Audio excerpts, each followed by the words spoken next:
Magandang oras mga kababayan, mga ka-art lover. Ang ating episode ngayon ay tungkol sa bangayan noon ni Pastor, parehong pastor ito. Pastor Apulo at Pastor Apolinario. Pareho ang unang litra Apu, Apulo. Yung isa naman Apo, Apolinario. Parehong matakaw sa pera, ang sabi nila. Pero saan kayo kikiling sa dalawang matakaw na ito ng pera? Atin bibigyan mamaya ng reaksyon. Atin muna pakinggan at panoorin ng video ito. Ili na malamdagan kay nakamarka na ang 30% silang utok. Wako'y labot nila kay ang Diyos nila kwarta. Kwarta man ninyong Diyos. Ginaban niyo sa Apolinario tungod kay Jesus Christ. Sinususulan mo ang presidente na ipapasara ang kapa. Bakit? Anong purpose mo doon? Kasi wala nang membro mo na nagbinta ng photo? Naku, kibuloy. Ayaw mugso diha kay ilad na. Wa na'y kwarta ang katapusang dito sa unahan. Ug wa na'y mamalit, wa na'y mukagat. Mo na to'y mabiktima. Ayaw mo ana because ang kaparaba is a continuing crime. Kasi po yung mga kalaban po natin is sobrang mga bigatin. Wala po tayong laban sa kanila, lalong-lalo na po kay Apollo Kibuloy. Si Apollo Kibuloy po is the spiritual advisor ng presidente at meron po silang matagal na pinagsamahan. Membro ni Kibuloy nagpalimos sa airport para ibigay kay Kibuloy. Anong ginawa mo dyan? Ha? Anong ginawa mo dyan? Yung mga members mo sa baba, anong ginawa mo? Sinususulan mo ang presidente na ipapasara ang kapa. Bakit? Anong purpose mo doon? Kasi wala nang membro mo na nagbinta ng photo? Naku, Kibuloy. Nang nasyarado ang kapa, pati ang pera ng mga miyembro nito ay di na nasauli. Ayan, dito tayo, tigil muna tayo. Hindi nasauli ang pera ng membro ng kapa. Okay, ako'y membro ng kapa. Sasabihin ko na yan. Isa ako sa pioneer ng kapa dito sa amin lugar. At kahit ni isang buwan na schedule ng pagkuha ko ng aking investment ay wala talagang mintis. At 3 taon na ako kasi pioneer ako 3 taon na ako sa kapa at talagang grasya kasi tanggap ka lang. Lifetime isang bisis ka lang maglagay dyan. Halimbawa, maglagay ka ng 10,000. Itatanggap ka ng 3,000 monthly. Sa ano mo, sa 10,000. Pero kahit aabot pa yung 10,000 mo ng 2 taon, ganun pa rin yun. Lifetime kung aabutin ng kapa ng 10 taon, yung 10,000 mo ay dami-dami ng kita nun. Kaya yun ang napakaganda sa kapa. Ngayon, kahit isang membro ay walang nagreklamo dyan kasi lahat talaga ay nakatanggap. At merong grand design dyan, grand scheme, si Apolinario, na gusto niyang yayaman ang lahat ng Pilipino. Ngayon, kapag naubos na lahat na membro na ng kapa sa Pilipinas, ay doon na siya gagawa ng mga branches sa karatig bansa natin. Example sa Thailand, sa Cambodia, sa Bangkok, yung mga mahihirap na lugar na yan. At iba pang karatig bansa na malapit sa Pilipinas. Kaya ang isubsidize sa mga membro ng Pilipinas ay pera na galing sa labas. Kaya ang ending niyan, yung kawawa, yung mga taga-labas ng bansa, hindi mga Pilipino. Yun ang grand design ni Apolinario. Biglang sikat si Apolinario Kaya kung kakandidato daw yun na congressman, siguradong panalo. 15 million 15 million ang membro ng kapa sa buong Pilipinas. Hanggang galing sa Jinsan, Surigao, papunta ng Bohol, Palawan, papunta ng Manila, lahat ng mga lugar dyan. Manila ang last na merong branches. At kawawa lang ang taga Manila kasi isang buwan lang ang operation ay pinasok na ng special task force ni Digong yun yung pumasok. Kinuha lahat ng makuha sa loob ng mga branches. Of course, tangay yung pera. Kaya ang tanong, nasaan yung pera? Bakit hindi binalik sa mga tao? Nasaan yun? Di ba? Ikawawa ang mga tao. Kasi parang lion eh. Yung lion, nakahuli ngayon ng usa, and then lumapit yung mga vulture. Di ba yung mga vulture yung kakain sa nalalabi?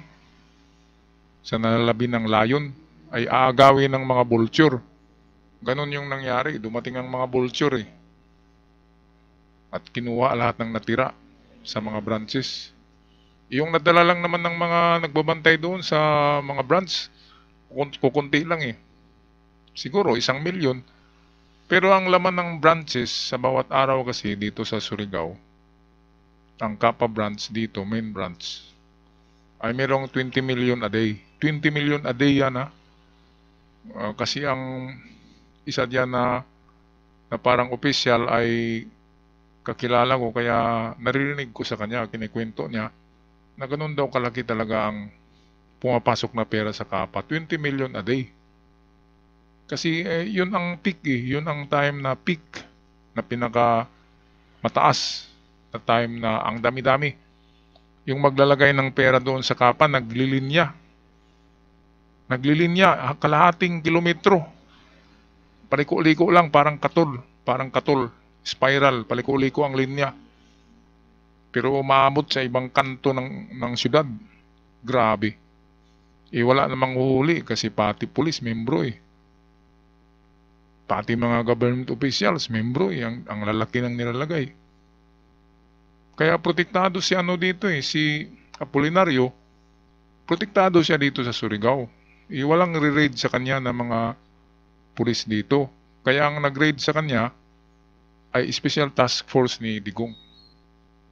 Yan ang katotohanan. Balik tayo kay Brother Wendell Talibo. Ito, sabi niya, Cebuano ito, isasali natin. Kung sila tinuod nga mga anak sa Diyos, malamdagan sila. Pero kung sila, So, para sa mga di makaunawa ng Cebuano, sabi ni Pastor Apollo Kibuloy dito, kung sila ay tunay na anak ng Diyos, maliliwanagan daw umano sila. dili na malamdagan kay nakamarka na ang 30% silang utok. 30% ba yung Kapa?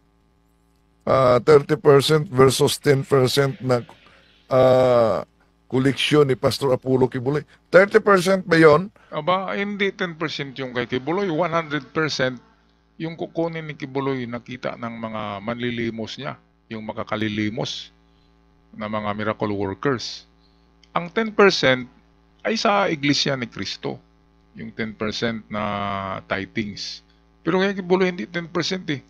100% or even 200% kasi lahat ng membro na bago pa lamang ay magbigay sa kanya ng 3,000 na kita sa pagpalimos in every month. Sa kada buwan, 3,000 ang kuta ng lahat ng bagong membro. At yung mga old members na ay mas malaki pa ang binibigay kay Kibuloy. Kaya ang iba dyan, sabi ni Arlene Stone ay nagiging prostitute na eh. Nagpapagamit na sa mga DOM, mga dirty old man para lang makalikom kaagad. Para hindi na sila maaga pa kasi nanlimos na sila hanggang gabi.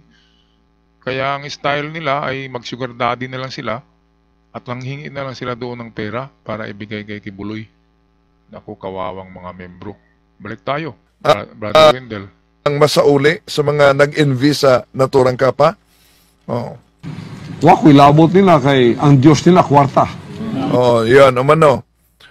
Walang pakialam daw umano si Pastor Apollo Kibuloy dahil ang Diyos nila ay salapi. Yatag kay Apolinario. Tungod ba sa inyong gugma kay Apolinario? O tungod sa 30%? Mga dalupod mo. Labop man ni po ang inyo. Mukhang pera daw, mga mukhang pera. Na ginatawag naong mong kwarta. Mga mukhang pera. Dali kayo ang kwarta. Tapos, dahil napadali ang pera. i-roll lang sa inyo ha. Sino kayo din ang pwedeng matamaan dito, no? Ito ang totoo diyan, yung sinabi niya na madali ang pera, totoo naman yan na after 1 month, hindi gaanong madali kasi 1 month ka maghihintay sa tubo lamang na 30%, hindi dubli, yung kay Digong naman dubli daw. Grabe naman yun. 30% lang. Ang totoo niyan, kaya nasuportahan ni Apolinario ang pagbibigay ng mga blessings, ang tawag yan blessings, na 30% sa kada membro buwan-buwan, dahil ang pera doon, ang 70% ay ini-invest sa itong Bitcoin trading. Also kasi noon ang Bitcoin trading ay meron siyang traders na tinatawag. Tinitrade nila yan, Bitcoin trading, ang 70% na natira sa ibigay mo. Yun. Kaya biglang lumago ito dahil sa Bitcoin trading, siniswerte. Kaya magtataka ang iba na bakit umabot ng 3 taon. Kasi umabot to ng 3 taon at kung hindi lang tinigil ni Digong, ni Digunyo, kung hindi lang tinigil niya, ay aabot pa sana ito ng 10 taon Imagine, maglagay ka doon ng investment mo na 100,000. Yung 100,000 mo, tutubo yan ng 30,000 a month. Tapos, lifetime yan. Kung aabot ng 10 taon ng kapa, 10 taon, tatanggap ka ng 30,000 sa 100,000 mo. That is 30%. Hindi doble. Kasi ang doble ay talagang scam na yan. Hindi na ang pera mo dyan Hindi mo na mainegosyo. Kasi 100% doble ang babalik. Kaya sa 30% ay meron ka pang time na i-trading ang natitirang 70% nito. Kaya tumagal ang kapa ng 3 years. Yan ang katotohanan yan. Okay, balik tayo kay Brother Windel. Pagka magka-problema mo pariwana, kung wala mga balaod pariwani, kinsa yung rumuhon, gobyerno gyapon. Gobyerno gyapon yung pasulbaro. Imbes ang gobyerno tabangan ninyo, ang gobyerno inyong ipabugatan. Mauna natin mga balaod. Amen. Yan. Is a continuing crime. Mo ingong gani nga doble. Mo invest ka karog 100. O niya sunod kwao din. Ano daw ang balita kay Kibuloy? Sa kasalukuyan, nasa kulungan pa. At kasama yung mga kakosa niya. Pero kung pareho sila ni Pastor Apollo Kibuloy at Pastor Joel Apolinario, na mabigat din ang mga kasong patong-patong sa kanila. At kung mapatunayan na may kasalanan, abay, delikadong magiging magkakusa sila. Okay, tuloy natin. Mo 2 ka buwan after mahimo ng 200. Asa ka magkitagwag gimprinta ka kwarta? Mahuma ka gyud nga re. Karon ka to mo kuan po, ala sige kuan. Ako nakadawat nako gapon mo ni. Ay nako Digong, hindi kasi alam ni Digong na marami na talaga ang nakatanggap diyan. At maraming nakapag-graduate ng mga estudyante dahil dyan, at maraming nakapagawa ng bahay dahil dyan, at marami ding nakabili ng sasakyan na bago dahil dyan. Dahil merong programa noon ng KAPA na itong magbigay ka ng donasyon or investment at bibigyan ka rin ng sasakyan. Merong ganun ang KAPA noon.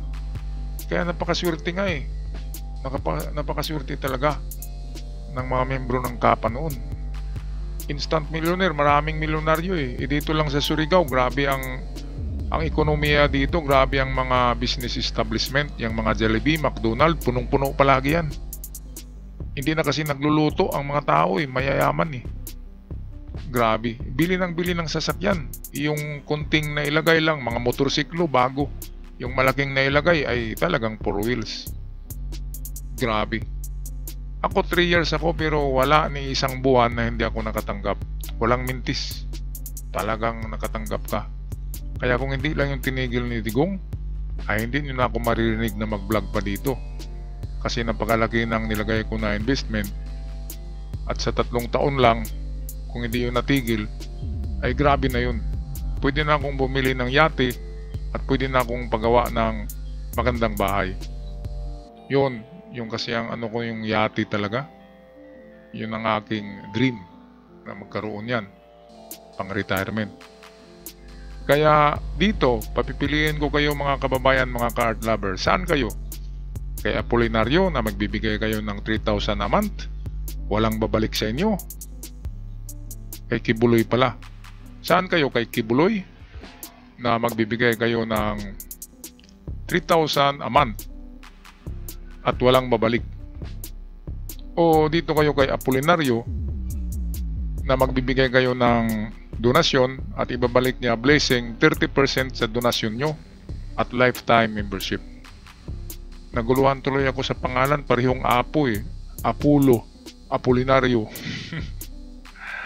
Ito ang hindi alam ng mga hindi membro ng Kapa na ang nilagay nyo na pera dyan sa Kapa ay lifetime. Kung aabutin ng 10 taon ng Kapa, 10 taon kang tatanggap ng blessing. Yung blessing yung 30% na tubo. Napakagandang scheme eh. At talagang hindi iiyak ang mga Pilipino na membro niyan kasi nag-umpisa na noon ang ministry ng Kapa paglagay ng branches overseas in abroad. Kaya Kapa internationally kasi meron ng branches internationally. Kaya funded na tayo ang Pilipinas, ang mga membro talagang makakatanggap kasi meron na tayong mga branches doon sa labas ng bansa na nag-operate na rin. Mga OFW yun, karamihan ng membro. Kaya napakaganda ng grand design ni Apolinario para sa Kapa. Hindi talaga yun para scam.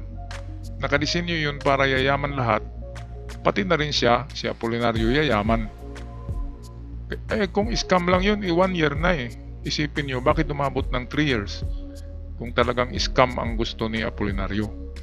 1 year lang kasi napakalaki ng pera ang Kapa. Noong ma-raid yan ay meron daw 4 billion na total asset ang Kapa. Kaya kawawa yung naglagay na kalalagay lang tapos pagka kinabukasan nag-grade eh. Walang tinira kahit kusing. Naduling. Dinala lahat. Sinong nagdala? Alam nyo na. Kanino ibigay? Alam nyo na rin. Diba? Doon sa mga tukhang sa mga mukhang pera. Dalawa sila. Katawanan sila eh. Ginawa nilang pang snacks yung 4 billion. Grabe. So ito patuloy tayo kay Brother Wendell. Oh, lagi. Pero ang kanang iyong gihatag sa imo, hasta kumud. Wa na'y kwarta ang katapusang dito sa unahan. Pero kung hindi iingay si Pastor Apollo Kibuloy, posibleng magpatuloy itong Kapa ni Apolinario. Pero sabi ni Apolinario kasi na si Kibuloy ay apektadong-apektado dahil yung pagbibinta ng pagkain daw, yun ang at pag-solicit, apektadong-apektado. Oo, totoo yan, totoo yan. Yan talaga ang kinagagalit ni Kibuloy dahil yung kanyang mga miracle worker na hindi naman lahat pero karamihan ay sumali na sa Kapa Ministry. Alam naman natin pastor ang may-ari ng Kapa Ministry. Ang kinakatakutan ni Kibuloy baka magising sa katotohanan ang kanyang mga membro na baliktad ang scheme ng dalawa eh. Si Kibuloy ay tanggap lang eh, tapos walang ibalik sa membro. Si Apolinario naman, tanggapin yung donasyon mo, ibalik niya yung 30% buwan-buwan at hindi matatapos yun lifetime hanggang buhay ka pa, hanggang merong ka pa.